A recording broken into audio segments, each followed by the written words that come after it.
இன்றைய முக்கிய செய்தி: இந்தியாவுக்கு கிரீன் சிக்னல் கொடுத்த ஈரான் 6 ஆண்டுகளில் இல்லாத முடிவினை எடுத்த மோடி அரசு. அது என்ன என்று இங்கே பார்ப்போம்.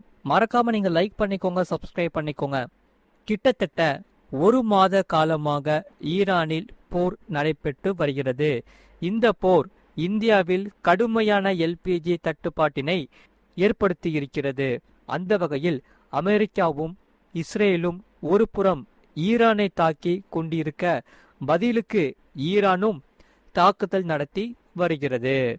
ஈரான் போர் அந்த ஒரு நாட்டை மட்டும் பாதிக்கவில்லை, சுற்றி இருக்கக்கூடிய மேற்காசிய நாடுகள் அனைத்தையுமே பாதித்திருக்கிறது. அதை தாண்டி ஆசிய நாடுகளில் எல்பிஜி தட்டுப்பாடு மற்றும் பெட்ரோல் டீசல் தட்டுப்பாடுகளை ஏற்படுத்தி இருக்கிறது. பிலிப்பைன்ஸ் போன்ற நாடுகளில் லாக்டவுன் போன்ற ஒரு சூழலே அறிவிக்கப்பட்டு விட்டது. இதனால் ஈரான் போர் நீடிக்கும் பட்சத்தில் அடுத்தடுத்ததாக பல்வேறு பொருட்களின் விலைவாசி உயரும் என்ற அச்சம் நீடிக்கிறது. இதில் குறிப்பாக இந்தியாவில் எனர்ஜி லாக்டவுன் போன்ற சூழல்கள் கூட வரலாம் என சொல்லப்படுகிறது. இதனால் கோடிக்கணக்கான இயந்திரங்கள் கலக்கமடைந்தன. ஒரு லாக்டவுனில் இருந்தே இன்னும் மீண்டும் வராத நிலையில் அடுத்த லாக்டவுனா என மக்கள் புலம்ப தொடங்கியுள்ளன. ஆனால் இனி அந்த அச்சம் இல்லை. ஏனெனில் இந்தியா போன்ற நாடுகளுக்கு ஈரான் ஒரு நல்ல செய்தியை அறிவுறுத்தி இருக்கிறது. அதாவது ஈரான் வெளியுறவுத்துறை அமைச்சர் அப்பாஸ் தங்களின் நட்பு நாடுகள் ஹார்மூஸ் ஜலசந்தி வழியாக சரக்கு கப்பல்களை கொண்டு செல்ல அனுமதிப்பதாக தெரிவித்திருக்கிறது.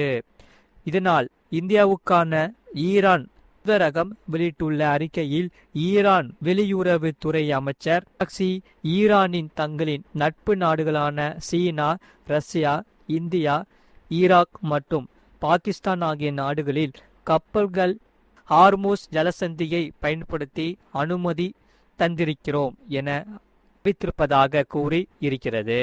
எனவே ஹார்மூஸ் ஜலசந்தி வழியாக சீனா, ரஷ்யா, இந்தியா, ஈராக் மற்றும் பாகிஸ்தான் நாட்டுக்கொடி ஏந்திய கப்பல்கள் பாதுகாப்பாக இனி கடந்து வர முடியும். அந்த வகையில் இந்தியாவிற்கு இது ஒரு சிறந்த செய்தியாக இருக்கிறது. ஒரு புறம் எல்பிஜி தட்டுப்பாடு நிலவுகிறது, மறுபுறம் கச்சா எண்ணெய் வரத்து நின்று போகிறது. இத்தகைய சூழலில் ஹார்மூஸ் ஜலசந்தி திறப்பு இந்தியாவில் எல்பிஜி தட்டுப்பாடு பிரச்சினைக்கு ஒரு மிகப்பெரிய தீர்வாக அமையும் என்று சொல்லப்படுகிறது. ஆகையால் இதற்கு முன்னதாக ஐநா பொதுச் செயலாளர் ஈரான் போர் நீண்ட காலம் நீடிப்பது உலக அளவில் பெரிய அளவிலான எண்ணெய், எரிவாயு மற்றும் உணவு பிரச்சனைகளுக்கு வித்திடும் என கூறியிருந்தார். கோடிக்கணக்கான மக்கள் இதனால் நேரடியாகவே பாதிக்கப்பட்டிருந்தன. இந்த போரை உடனடியாக முடிவுக்கு கொண்டு வருவதுதான் இந்த பிரச்சனைக்கு இருக்கும் ஒரே வழி என கூறியிருந்தார். ஆகையால் அமெரிக்காவும் இஸ்ரேலும் உடனடியாக இந்த போரை நிறுத்த வேண்டும் என்றும் அவர் வலியுறுத்தி இருந்தார். மேலும் இதற்காக ஈரான் அண்டை நாடுகள் மீது தாக்குதல் நடத்துவதை நிறுத்தி கொள்ள வேண்டும் என்றும் அவர் குறிப்பிட்டு இருந்தார். இந்த சூழலில்தான் ஈரான் ஹார்மூஸ் ஜலசந்தியில் நட்பு நாடுகளில் கப்பல்கள் பாதுகாப்பாக செல்ல அனுமதிக்கப்படும் என தெரிவித்திருக்கிறது. ஆகையால் இதற்கிடையேதான் 2019ஆம் ஆண்டுக்கு பிறகு முதன்முறையாக இந்தியா ஈரானிடம் இருந்து எல்பிஜி கொள்முதல் செய்திருக்கிறதாம்.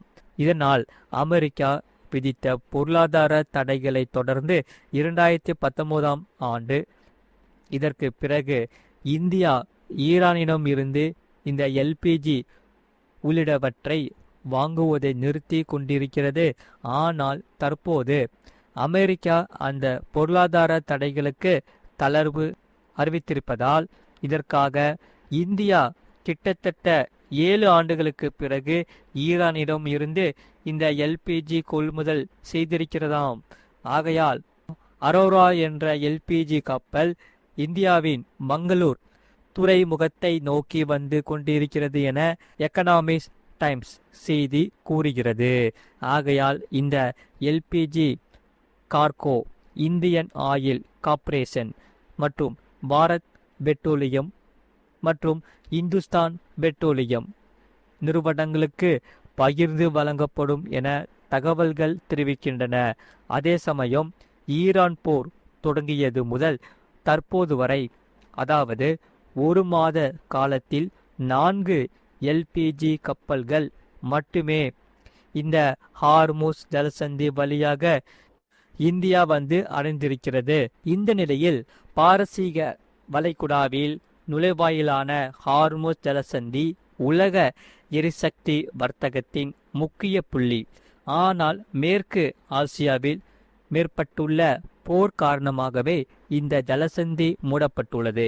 இந்தியாவின் எல்பிஜி இறக்குமதியில் 60% இந்த ஜலசந்தி வழியாகத்தான் வந்தது. இதனால் போர் காரணமாகவே ஈரான் இந்த பாதையை மூடியதும் இந்தியாவின் எரிசக்தி தேவை நெருக்கடிக்கு உள்ளானது. ஆகையால் இந்த சூழலில்தான் பனான அர்ஜென்டினா கை கொடுத்துள்ளது. தென் அமெரிக்கா நாடான இந்த அர்ஜென்டினா 2026 ஆண்டின் முதல் 3 மாதங்களில் மட்டும் 50,000 டன் எல்பிஜியை இந்தியாவுக்கு ஏற்றுமதி செய்துள்ளது. 2025 ஆண்டு முழுவதும் இந்தியா அர்ஜென்டினாவிலிருந்து வாங்கிய மொத்த எல்பிஜியின் அளவு 22,000 டன் தான். இப்போது 3 மாதங்களில் அதைவிட இரட்டிப்புக்கும் மேல் இறக்குமதி செய்திருப்பது குறிப்பிடத்தக்கது. ஆகையால் மேற்கு ஆசியாவில் நிலவும் பதற்றம் உலக எரிசக்தி சந்தையில் பெரும் தாக்கத்தை ஏற்படுத்தி வருகிறது. இதனால் இந்த ஹார்முஸ் ஜலசந்தி வழியாகத்தான் உலகின் மொத்த கச்சா எண்ணெய் ஏற்றுமதியில் 5இல் 1 பங்கு நடைபெறுகிறது. ஆகையால் இந்தியாவை பொறுத்தவரை இது இன்னும் முக்கியமானது. நம் நாட்டின் எல்பிஜி தேவையில் பெரும் பகுதி வெளிநாடுகளிலிருந்து வரும் இறக்குமதியை சார்ந்துள்ளது. இந்த சூழலில்தான் ஹார்முஸ் ஜலசந்தி மூடப்பட்டதும் இந்தியா மாற்று வழிகளை தேட வேண்டிய கட்டாயம் ஏற்பட்டுள்ளது. இந்த நெருக்கடியான நேரத்தில்தான் அர்ஜென்டினா முன் வந்தது. எக்கனாமிக் டைம்ஸ் செய்தியின்படி ஈரான் போர் தொடங்கும் முன்பே 39,000 டன் எல்பிஜி அர்ஜென்டினாவில் பிளாங்கா துறைமுகத்திலிருந்து இந்தியா வந்துள்ளது. அதைத் தொடர்ந்துதான் மார்ச் 5 மேலும் 11,000 டன் எல்பிஜி இந்தியாவுக்கு அனுப்பப்பட்டுள்ளது. மறக்காம நீங்கள் லைக் பண்ணிக்கோங்க, சப்ஸ்கிரைப் பண்ணிக்கோங்க. இந்த செய்தியை பற்றி நீங்கள் என்ன சொல்கிறீங்கிறத கமெண்ட் செக்ஷனில் மறக்காமல் கமெண்ட் பண்ணிக்கோங்க. அதே சமயம் உங்களுக்கு வேறு என்னென்ன செய்திகள் தேவைப்படுதோ அதை நீங்கள் கமெண்ட் செக்ஷனில் மறக்காமல் கமெண்ட் பண்ணிக்கோங்க. இவ்வளோ நேரம் முழுமையாக இந்த செய்தியை பார்த்ததுக்கு மிக்க நன்றி.